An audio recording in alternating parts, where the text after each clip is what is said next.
Em 1987, na cidade de Gulf Breeze, no estado da Flórida, Estados Unidos, uma onda de avistamentos de OVNIs aconteceu. Porém, um caso especificamente acabou se destacando, o de Edward Walters, conhecido como Ed Walters. Segundo Ed, os fenômenos ufológicos começaram no dia 11 de novembro de 1987. Naquele dia, ele estava trabalhando até tarde da noite quando ele avistou uma estranha luz vinda de seu quintal. Quando ele foi até a janela para verificar de onde vinha aquela luz, ele observou um objeto brilhante que estava parcialmente escondido atrás de um pinheiro.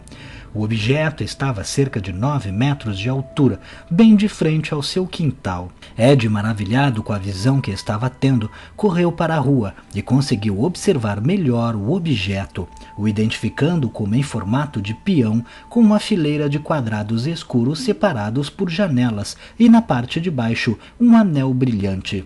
Ed então correu de volta para casa e pegou sua câmera Polaroid, tirando várias fotos do objeto. Em seguida, Ed correu para a estrada para tentar chegar mais perto, e neste momento o objeto se moveu e começou a pairar exatamente sob a sua cabeça, lançando um raio de luz azulado contra ele. Ed disse que no momento em que foi atingido, seus pés chegaram a levantar do chão. Ao mesmo tempo, Ed ouviu uma voz na sua cabeça dizer que ele não precisava se preocupar, que eles não o fariam mal. Em seguida, várias imagens começaram a surgir em sua mente. Segundo Ed, era como se estivessem virando as páginas de um livro, onde cada página havia uma imagem. Em seguida, aparentemente, Ed perdeu a consciência sem se tocar disso e lembra de ter acordado e o objeto não estar mais lá, mas ele havia conseguido bater aquelas fotos iniciais. Depois disso, no dia 17 de novembro de 1987, Ed levou suas fotos e seu relato para o jornal local Gulf Breeze Sentinel. Devido ao medo do ridículo, Ed disse que o caso era de um amigo que não queria se identificar, e então o caso, juntamente com as fotos, viraram matéria do jornal nos dias seguintes. Mas seu anonimato durou pouco, porque tempos depois Ed começou a apresentar cada vez mais fotos e relatos ufológicos, o que acabou revelando que todo o incidente teria ocorrido com ele mesmo. Alguns dias depois, no dia 20 de novembro de 1987, Ed revelou que estava em casa e ouviu zumbidos e vozes em sua mente. O contato não era com ele, mas era como se dois seres estivessem se comunicando e ele pudesse, de alguma forma, captar a mensagem transmitida entre eles, mesmo que ele não conseguisse entender a mensagem. Ed então saiu para a rua e viu um pequeno ponto de luz caindo do céu. Ao se aproximar do chão, este ponto parou e começou a pairar. Ed, que estava com a sua câmera, bateu uma foto. Este incidente estranho fez com que Ed percebesse que este zumbido indicava a ele que um OVNI estava próximo, o que significava que ele poderia de alguma forma detectar a presença destes objetos. No dia 2 de dezembro de 1987, Ed relata que acordou por volta das 13h30 da madrugada, com seu cachorro latindo em direção à porta de vidro. Ed foi até lá verificar o que estava acontecendo. Quando abriu as persianas, viu um ser alienígena com cerca de 1,20 m de altura e grandes olhos negros. Ed ficou sem reação ao ver o alienígena e o ser, no momento em que viu Ed, começou a se afastar. Recuperado do susto e vendo que o ser estava indo embora, ele resolveu ir atrás do alienígena, mas quando botou o pé para a rua, um raio de luz azulado o atingiu e o deixou imóvel. Sua paralisia, por sorte, foi momentânea e logo ele conseguiu se mover novamente. Então Ed correu para dentro de casa, pegou sua câmera e voltou a tempo de fotografar o objeto emitindo um raio de luz azulado em direção ao chão. Em seguida, o objeto foi embora.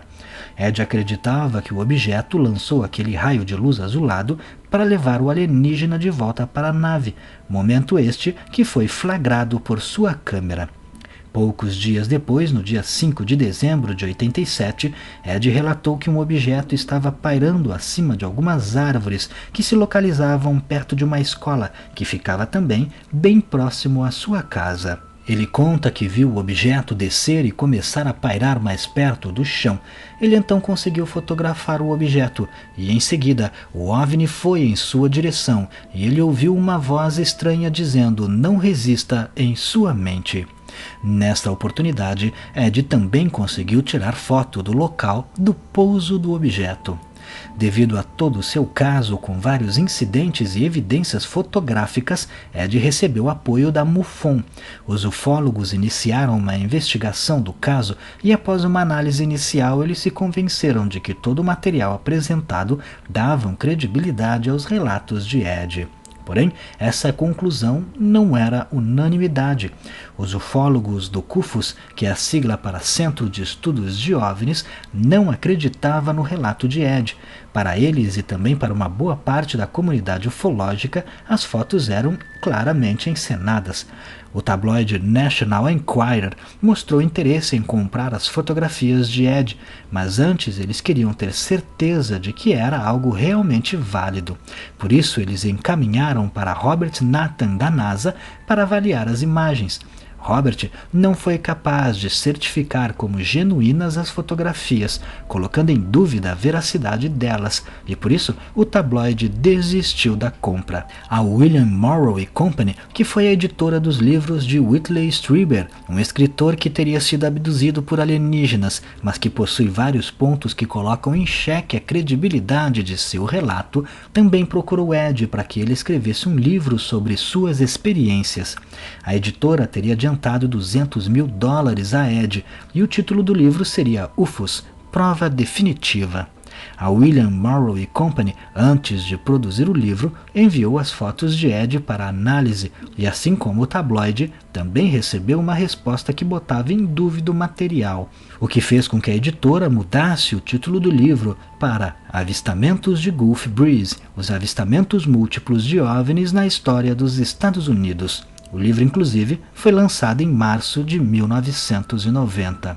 Ed também teria pago 10% de seu adiantamento do livro para o Dr. Bruce Maccabe, um físico da Marinha e entusiasta da ufologia, para escrever um capítulo do livro autenticando as fotografias. Ed também recebeu $400 mil da ABC TV pelos direitos do seu caso para produzir uma minissérie. A minissérie, no entanto, nunca foi produzida. Apesar de toda a controvérsia, a MUFON ainda se manteve defendendo Ed Walters e forneceu a ele um equipamento fotográfico especialmente protegido contra adulterações e também uma Polaroid estéreo que fornecia aos investigadores a distância do objeto em relação à câmera, equipamento este que nunca foi usado. Em fevereiro de 1988, Ed foi submetido a 2 testes de polígrafo e passou nos 2. Também foi submetido nesta mesma época a testes psicológicos que também apontaram que não havia nenhum problema de personalidade com ele. Além disso, nesse mesmo período, diversos outros relatos e fotografias de vizinhos da região de Gulf Breeze também davam um certo suporte ao caso de Ed Walters. Com toda a repercussão que seu caso ganhou, Ed, que morava na Silverton Road e era constantemente assediado por curiosos e pela mídia, resolveu se mudar para um outro endereço, que não seria divulgado a mais ninguém. Algum tempo depois, o novo morador da antiga casa de Ed precisou desligar a água para instalar uma máquina de gelo. Ele subiu no sótão e começou a afastar o isolamento térmico que havia lá para ganhar espaço e conseguir ver aonde estava o registro. Foi quando ele encontrou um modelo de OVNI. Este modelo tinha 23 centímetros de comprimento na parte superior e 12 centímetros de profundidade. Era feito com 2 placas de espuma de cerca de 20 centímetros cada, presas a outras 2 placas de espuma com 15 centímetros cada. Havia também um filme plástico na cor azul de 15 centímetros quadrados e um anel de papel laranja redondo com também cerca de 15 centímetros. Para completar o modelo, havia um tubo de cerca de 9 centímetros de comprimento com um anel de 5 centímetros entre as 2 placas de espuma de 20 centímetros, além de janelas desenhadas ao redor do modelo. O modelo estava inclusive embrulhado com um papel de desenho. Para todos aqueles que desacreditavam o caso de Ed, essa era a prova definitiva de que ele havia forjado suas fotos. Quando confrontado, Ed disse que isso era ridículo, pois só um tolo deixaria uma prova dessas para trás, e que aquele modelo havia sido plantado por céticos que invejavam o fato de ele ter tido uma experiência ufológica genuína com provas fotográficas. Uma matéria no jornal Pensacola News Journal foi feita sobre o modelo encontrado escondido na antiga casa de Ed, e uma semana depois, o mesmo jornal publicou outra matéria. Desta vez, um adolescente que morava nas proximidades, chamado Tom Smith Jr., afirmou que Ed teria o pago para ajudar na farsa. Segundo Tom, em 1987, Ed Walters apresentou o modelo ao jovem e tirou várias fotos deste modelo. O modelo, inclusive, era o mesmo encontrado na antiga casa dele.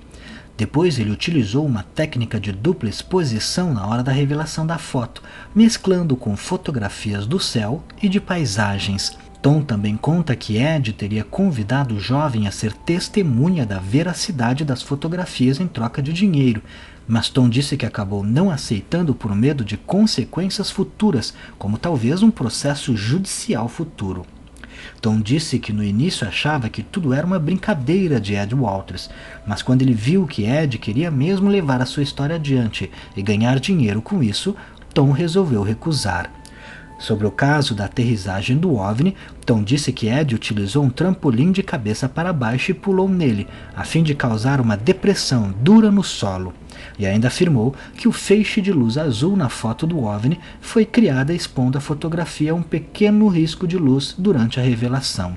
Ed Walters se defendeu dizendo que o pai de Tom estava concorrendo contra ele para vereador naquela época e que isso não passava de uma tentativa de desmoralizar o adversário político usando o próprio filho. A resposta de Tom veio com suas próprias fotografias do OVNI, pois segundo o jovem, Ed havia tirado muitas das fotos com a câmera de Tom e não com a própria câmera. E quando Ed pediu que Tom fosse até os jornais para apresentar as fotos e servir de testemunhas da veracidade das mesmas e o jovem recusou, Ed então teria dito para o jovem ficar com as fotografias, que ele iria tirar outras. As fotos que Tom apresentou foram também colocadas sob análise de especialistas que não foram capazes de identificar fraudes nas fotos de Tom, o que significava que as fotos de Tom seriam consideradas genuínas, caso o próprio Tom não dissesse que eram falsas. Isso colocava em xeque também a análise que alguns especialistas haviam feito anteriormente das fotos de Ed Walters, pois aparentemente as técnicas usadas para analisar as fotos não eram capazes de descobrir a suposta fraude que Ed havia criado. A MUFON manteve o seu apoio a Ed Walters até 1990, quando finalmente eles se retiraram do caso, declarando que, abre aspas, acreditamos que os OVNIs existem.